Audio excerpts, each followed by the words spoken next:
So, there's this pretty radical idea picking up a lot of steam in Washington, a federal ban that would stop large corporations from buying up single family homes. Now, this is a policy that could totally reshape the American housing market. So, today, we're going to break down exactly what it all means. And at the heart of it all is this one simple, really powerful idea. People live in homes, not corporations. That's the rallying cry coming from President-elect Donald Trump. He's basically framing this whole housing crisis not just as a market problem, but as a moral one, where regular families are losing out to these giant, faceless hedge funds. But that really is the multi-billion-dollar question, isn't it?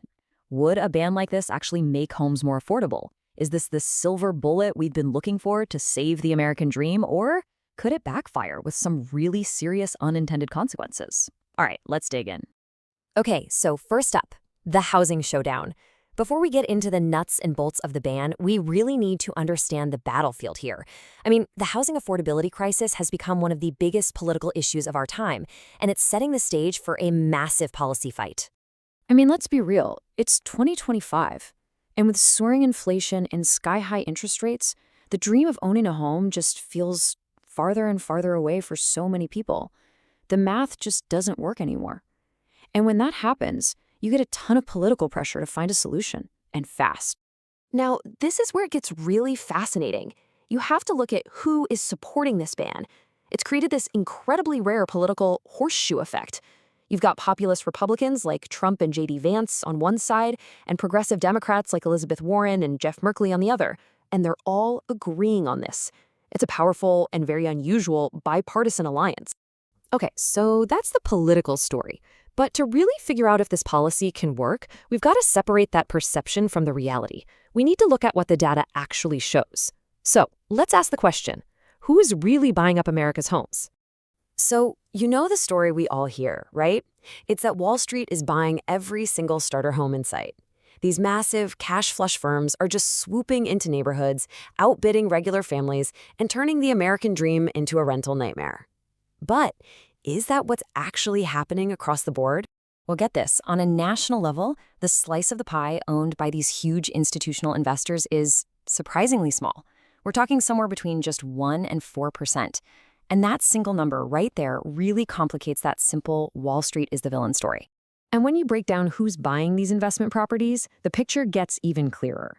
The vast majority, we're talking like 90% of all investor purchases, are actually from small-scale mom-and-pop landlords. The big Wall Street giants that this ban is targeting, they're actually a really tiny fraction of the overall investor market. But, and this is a really important but, that national average is pretty misleading, because this isn't a story about the whole country. It's a story about a very targeted shock to a specific region, the Sun Belt. Yeah, in certain hotspots, the numbers are just staggering. Take Atlanta, for instance. At their peak, these big investors were buying up nearly 43% of the homes for sale. In places like Charlotte and Phoenix, they became huge players. So if you're trying to buy a home in one of those cities, this corporate landlord thing isn't some myth. It's your direct competition. Okay, so we've got the why, now let's get into the how. If this ban actually becomes law, how would it work? I mean, it's not as simple as just passing a rule that says corporations can't buy houses. The enforcement here is actually pretty clever and really, really powerful. So the plan would target any company or fund with more than $50 million in assets. But instead of just an outright ban, the government would use its muscle as a tax collector. It would slap a massive, and I mean massive, 50% excise tax on any home purchase. That basically makes it economically impossible to buy a home. It's a ban in everything but name. And it doesn't stop there. The proposal isn't just about stopping new purchases. It would actually force these firms to sell off the homes they already own. Imagine a fund owns, say, 10,000 homes. They'd have to sell off 10% of them, 1,000 homes, every single year for 10 years straight until their portfolio is down to zero. We're talking about a forced unwinding of their entire business model. So on the surface, this all sounds like a massive win for anyone trying to buy a home, right? But this is where things get really complicated. This policy creates a super high-stakes trade-off with a very clear set of potential winners and potential losers. Okay, so here's the central dilemma. On one hand, the hope is to level the playing field for homebuyers and maybe even add over 50,000 starter homes back to the market every year.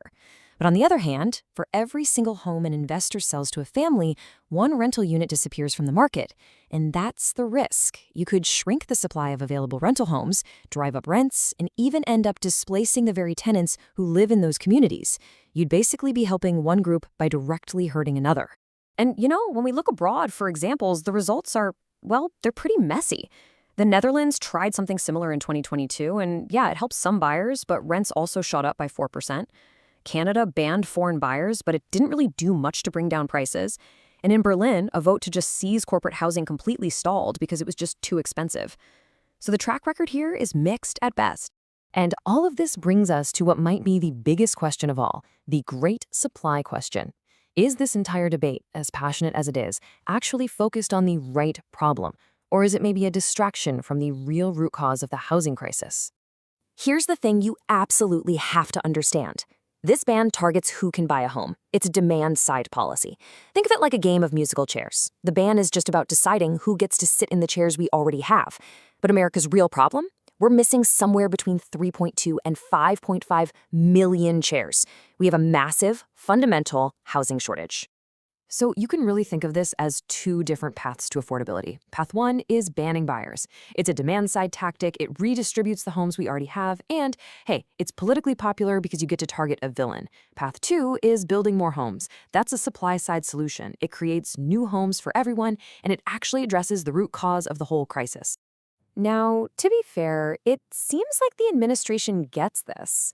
The other half of their plan isn't just about the ban. They're also talking about declaring a national housing emergency to cut through red tape for builders, and this part is key.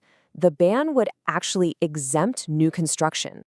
And that right there leads us to the most optimistic outcome. What if this policy could thread a really difficult needle? What if it could force all that corporate capital, we're talking billions of dollars, out of the game of buying up existing homes and push it into building new homes instead, maybe even entire build-to-rent communities? So, in the end, the big question isn't just about who gets to own a home. The whole debate over banning corporate landlords is really a stand-in for a much deeper, more fundamental question. How can we finally, actually build enough homes for everyone?